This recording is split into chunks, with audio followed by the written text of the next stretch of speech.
Hello, listeners, and welcome back to Burn Your Draft, the podcast exploring the Reed College senior thesis process. I'm Ace Lackey, your podcast producer. In today's episode, host Avis Correa interviews Emma Bramson about their thesis on the economics of Broadway and award shows, along with the unique ways the senior thesis prepared her for her career. My name's Emma Bramson, and I'm from Los Angeles, California. I was an economics major in the history and social sciences department. My advisor was Denise Hare, and my thesis title is It's All About the Green, the Tony Awards Effect on Broadway Show Demand. Sweet. And can you tell us a little bit more about what your thesis is really about? Yeah, so what's kind of fun about mine is it's basically what it says on the tin, how Broadway shows are affected monetarily by the annual Tony Awards, which if you're not familiar with Broadway, it's kind of like the Oscars, but for Broadway shows. And it was inspired by Boyle and Chu, who are two economists who wrote a paper on the subject back in 2009. And my thesis is basically an expansion of their work, looking at the years or the Broadway seasons 2016 to 2019.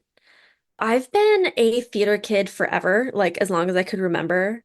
And I actually went to a arts high school where I kind of majored in musical theater.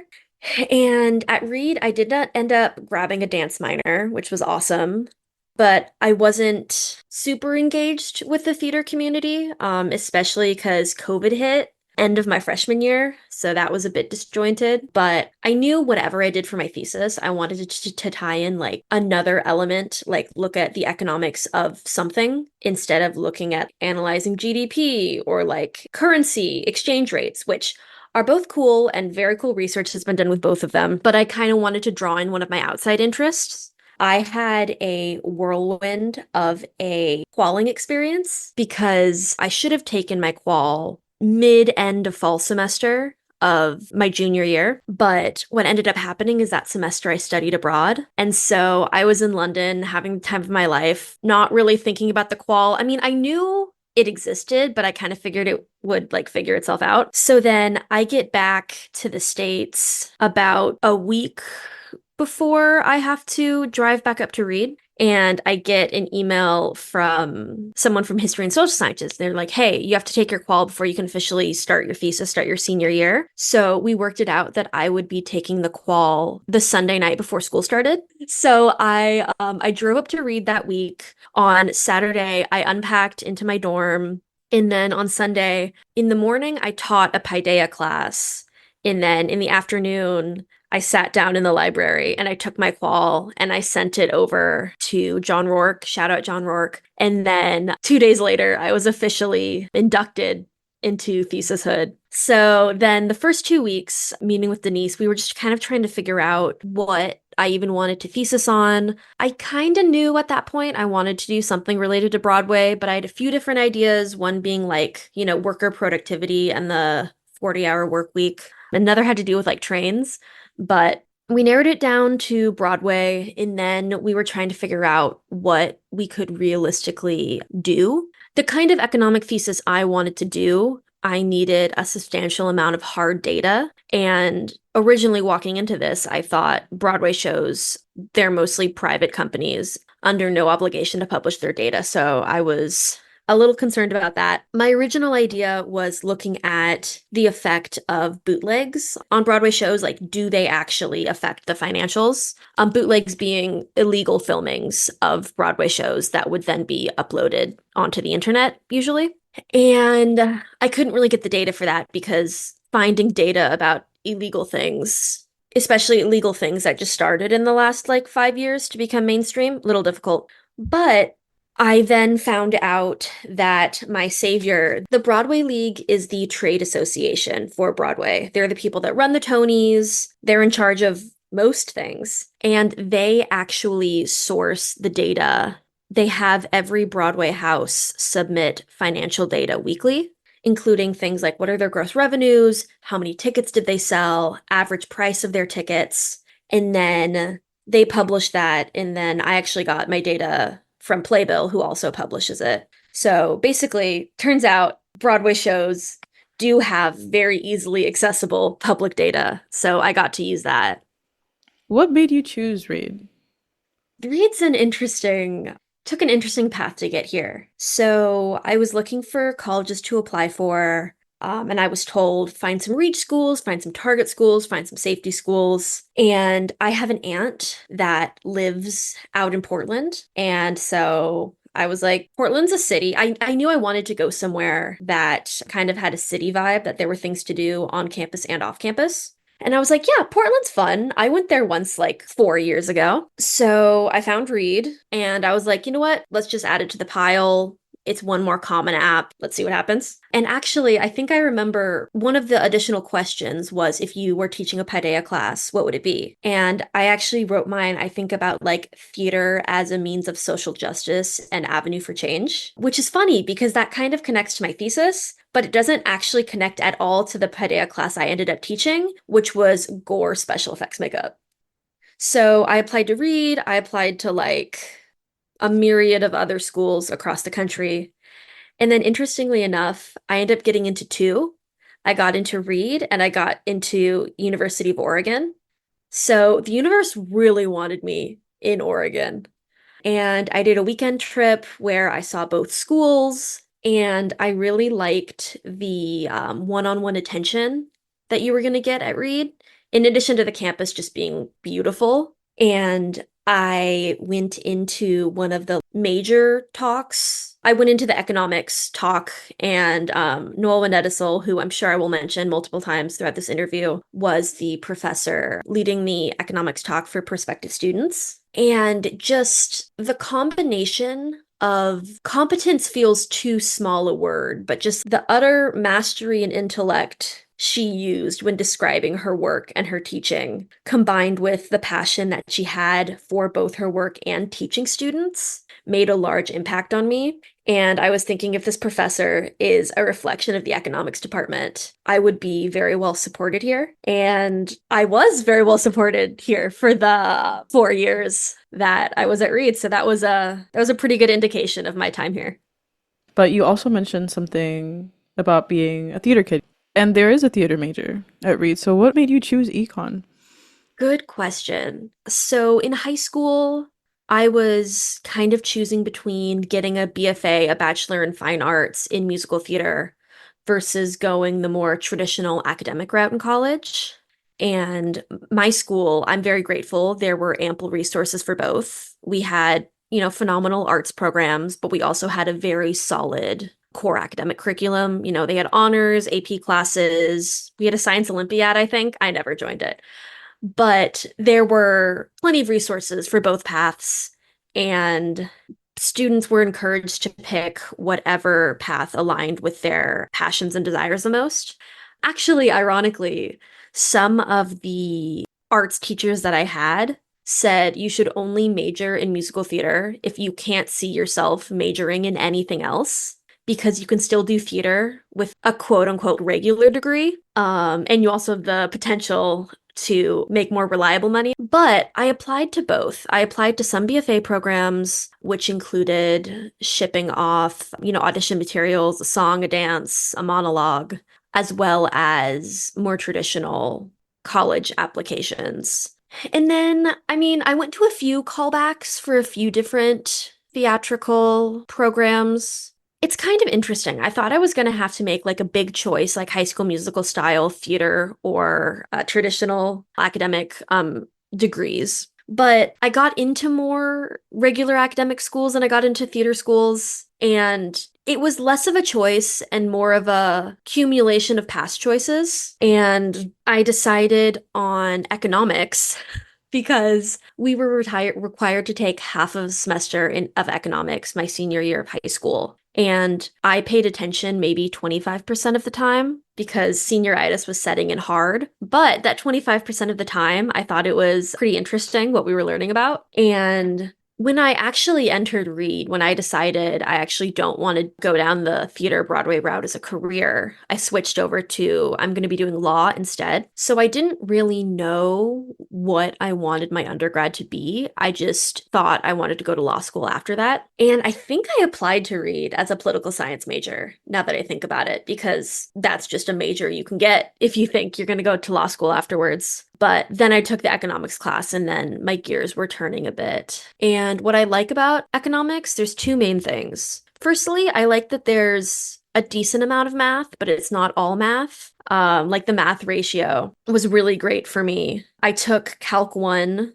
my first semester here, and I was signed up for Calc 2, and then halfway through Calc 1 I pivoted and I was like, nope, I think this is all the calculus that I'm going to need for the rest of my life. I think we're set, actually. The other part of economics that I found really interesting is I think about it like the psychology of how people spend their money, because there's a lot of calculus, there's a lot of statistics, there's a lot of models, but these models are based off of real world observations of how people interact and how people spend their money. I would say the main reason I included Broadway in my thesis is because I knew I was going to be working on this for a solid year, and I really wanted to stay excited about the topic. And Broadway and theater is something I've had an interest in for the past 18, 20 years. So I figured it would continue to interest me for another 10 academic months of school.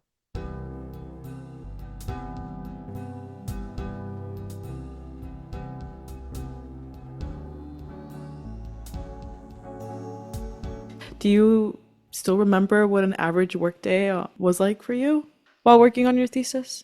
Yeah, I'd say there were about 3 different average work days, depending on what section of the thesis I was working on. So in the first semester, I was really working on the literature review. Reed has access to some economic database, but I would basically be looking through economic databases. I'd be Googling and I'd be looking for relevant economic articles that are somewhat related to the thesis I'm trying to look at. This involved absolutely combing through Boyle and Chew's paper a million times. It looks like a rainbow threw up on it with all the highlights and annotations that ended up on that paper by the time I was finished. But to go further into my literature review, there were 2 main chunks of it. So the first chunk was the economic theory of it is basically in my thesis, I'm looking at how Tony Awards impact the demand for a Broadway show, and kind of turning that into economic theory speak is I'm looking at how an economic signal affects consumer demand. So basically why economic signals are important is the foundation of any market is supply and demand. Consumers voice their desire for a product, and then firms create and sell that product. And in an ideal world, both producers and consumers would have the same amount of knowledge about the product. Each party would know everything a person could know about the good. But in real life, this rarely happens. The producer often has a much larger dearth of knowledge about the product. For example, the engineers working at Dell would likely know a lot more about the ins and outs of their latest laptop model than someone who is in the market for a new laptop, just because they're the ones who created it and it underwent massive testing and such. Although in insurance markets, interestingly enough, the consumer has a lot more information than the producer does because you know your full medical history, while insurance markets might not. But a way of correcting this asymmetric information or imperfect information is through the sharing of information. And that's essentially all an economic signal is. It is the sharing of information from one party to another party about a good or a service that is being sold. It's the sharing of any information about the product or the service being offered. So signals are useful if they are true, not completely made up. And one way to ensure that is the idea that it's like costly to fake. And then how did you integrate that concept, or how was that concept part of your thesis? The Tony Awards are essentially a giant yearly signal of, oh, these shows are really good because Broadway professionals have all voted that they think this show is the best or the best in this one category. So my thesis is an economics of information thesis that explores the effect of an economic signal, the Tony Award, on consumer demand, Broadway shows. So I use the market share variable developed by Boyle and Chu, which is essentially looking at how many people are seeing this Broadway show versus doing anything else in the world, because by economic theory, people will choose to do the thing that they think brings them the most utility or joy. I also use weekly gross revenue and weekly average ticket price as other ways to measure demand. So overall, the evidence suggests that both Tony Award wins and nominations increase overall show demand. Gross revenue is expected to increase up to 14% after being nominated and 22% after winning a Tony Award, which are pretty significant increases. And for the nominations, this increase can be attributed both to an increase in market share and ticket prices, while for the awards themselves, market share loses some of its statistical significance, and the ticket price becomes the primary explanation for the increase in revenues. And the magnitude of these effects decrease over time. Overall, these results provided evidence that the Tony Awards are a strong and credible quality signal for Broadway productions, and the signal's strength and quality may lessen over time after the awards. While writing your thesis, did you run into any unexpected challenge? Yeah, so one challenge that I overcame was I found the data sourced by the Broadway League and then published on Playbill's website. And I'm so grateful. My thesis could not have been done if they didn't choose to make that data publicly available. So I'm so grateful for that. They didn't have a single downloadable file of the data for all of the time that I needed it. So essentially, the way that I got all of the data from the website into a singular Excel document is I would copy and paste each week's financial data, because each week is a different page on the website. So I would copy and paste from the website into the Excel document, from the website into the Excel document. So that was kind of my side project during the summer, because it didn't take a lot of brain power, but it was a pretty repetitive process. So that was a bit of a challenge, and it came with a higher risk of human error, like, oh, accidentally copying something twice or missing a week. But something I did is I inputted these things I called sanity checks into my Excel document. So, for example, I knew there were 152 different weeks that my data set was spanning.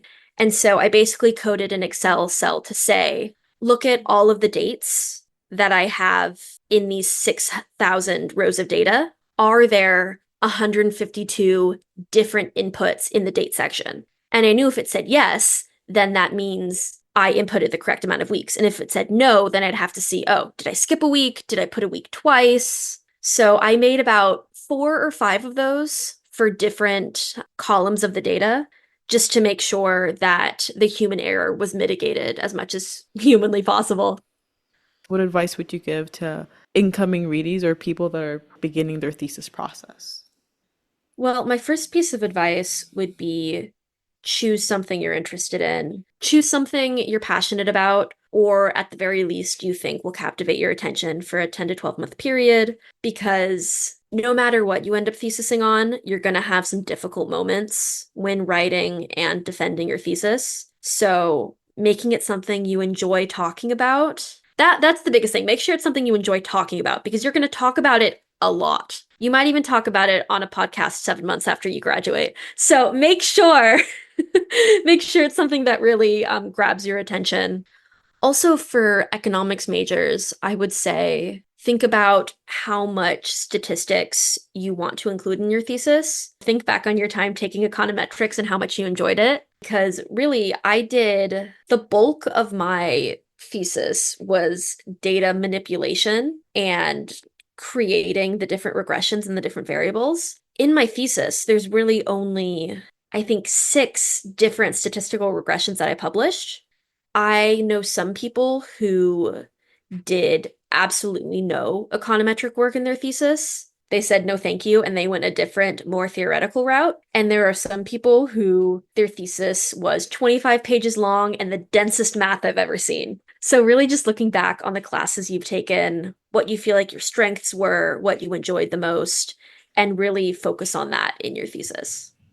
Who do you think your thesis will impact and why do you think it's important? That's a good question. Or what has it impacted? It could be you. Yeah, no, definitely. One way my thesis impacted me is it's given me a lot of confidence in my future career because I've written 80 plus page paper. I can write the longest federal grant submission you've ever seen. Like, I'm very prepared for writing in the professional world, which I'm very grateful for. Some people, or one group of people, my thesis might benefit is readies beginning their thesis project and considering doing an economics of the art thesis.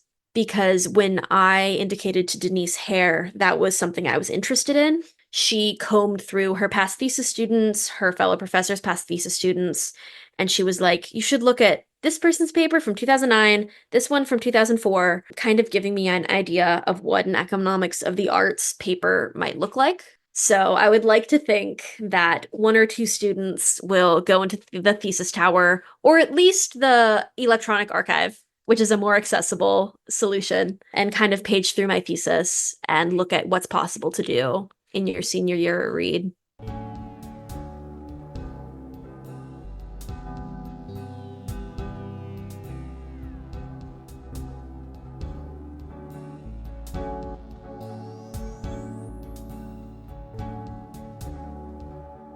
How do you think your thesis experience will or has informed your life after Reed? And what are your plans after Reed? And how does it relate to your thesis? So, being an econ major and having econ resources, I kind of started going down the finance route, impact investing. I interned with the Community Investment Trust, which is a local nonprofit in Portland. And then through the Girls Who Invest educational program, I ended up interning with the Oregon State Treasury in Tigard the next summer. And then the final summer, the big cumulative junior year internship, I interned at PIMCO, which is a large fixed income firm in Newport Beach. And, I gave it my all. My days were full of Excel and spreadsheets and financial jargon and bond math. But I started realizing that maybe this wasn't the career path for me. I didn't think I would enjoy the work I was doing on a long-term basis. And I was looking at my fellow interns, some of my friends that I made throughout that summer, and they were like loving their work and they loved coming to work. And I just wasn't really feeling that same passion for the job. So, although I had a finance resume, or as much of a resume as you can have, having recently graduated college, I decided to pivot in terms of career prospects. And I remembered for my freshman year internship, I applied to the Center for Life Beyond Reed's Summer Internship Award to fund it because it was with a nonprofit that didn't have funding for an internship program. And I enjoyed that process of applying for a grant. And something I found was that throughout my various internships and academic experiences, one of my favorite parts of any project I'm doing is the research aspect, which led me down the career of grant writing. So now in my job search, I'm really looking into the nonprofit sector, specifically fundraising, grant writing, development. And I'm currently volunteering with the Huntington Disease Society for America as a grant writer to gain some more practical experience and make my resume a little bit more competitive in the current economy.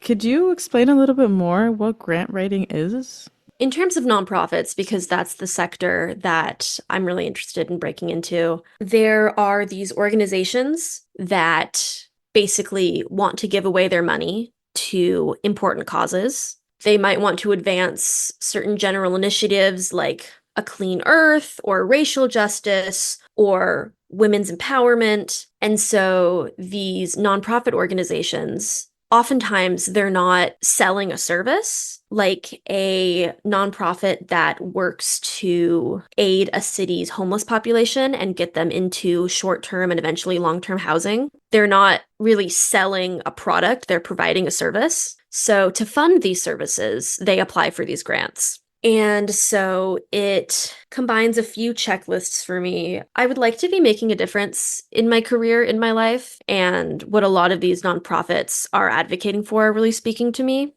And it combines something I found I've really enjoyed in the past 4 years of looking through internal and external documents. It's kind of like writing a research paper because your thesis is why you should fund my organization. And then each question in the grant process or your statement of purpose contributes to that thesis of why you should give us money. And there's also a bit of a financial element because you have to make a budget for how you're going to spend this money. And there's also some database management, spreadsheet requirements, which I feel very well versed in with my economics education, especially this last summer internship I did. And I used a lot of Excel in this thesis. So I would say I'm very well versed with working with large swaths of data. Is there anyone that you want to thank or acknowledge for helping you with the process? I know you've mentioned some people along the way. This is where shout outs go. Yeah, absolutely, I do. Thank you to Noel Nedesel, who was 75% of the reason I chose Reed. Thank you for helping me get my first internship and being my intro to economics professor and being my first reader and letting me word vomit in your office hours so often. And I would like to thank Denise Hare for all of our late night Zoom thesis advising sessions that we had. Email response from her was never more than like 5-10 minutes away, which especially when it was coming down to the deadline, I really appreciated. Thank you to the Broadway League and Playbill for publicly publishing this data and making this thesis possible. Thank you to the Broadway community for creating such influential works for us to even have financial data to report on. My parents for being so supportive throughout the whole college and thesis process. Thanks to my Aunt Bridget and the Zadoffs for being a local shoulder to cry on or couch to crash on during my time at Reed. Having that family close was really nice. I don't know. Thank you to me, I guess, for slogging through graduating college and finishing a thesis. Yes. Yeah, for sure. I always tell like everybody that I interview, thank you to you. Like, it's been a year. Of course, It's yeah. or more than a year if you count the previous years. So yeah. Woo! Well, thank you. Thank you for getting on the podcast and for Yeah, letting me thank interview you to you. Seal BR. I don't know. Shout out to Seal BR for creating this podcast. Thank you, Emma, and good luck with your life beyond Reed. Let's hope that the grants are still flowing.